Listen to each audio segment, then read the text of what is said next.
একটা ছোট্ট কথা বলেই শেষ করছি। ইমরান খান থেকে নেওয়া কথা এটা।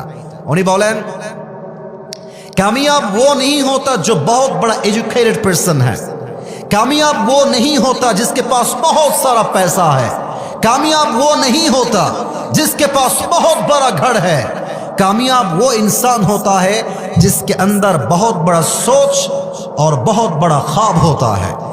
উনি বলেন যে যার কাছে টাকা অনেক বেশি, মেধা অনেক ভালো, বাড়ি অনেক বড়, সে সফল নয়। যার চিন্তা বড়, যার স্বপ্ন বড়, সেই তো আসলে বড় মানুষ। সে কিনা বলে? অতএব সফলতার মানদণ্ড এটা নয় যে তুমি তোমার ভালো সময়কে কেমনে পার করছো। সফলতার মানদণ্ড হচ্ছে তুমি তোমার খারাপ সময়কে কেমনে হ্যান্ডেল করছো। যে তার খারাপ অবস্থা আল্লাহর উপরে ভরসা করে, তার সফলতা রুখে দেওয়ার সাধ্য কারো নয়। ঠিক কিনা বলে? আল্লাহ বোঝার তৌফিক দান করুন সকলে, পড়া আমিন।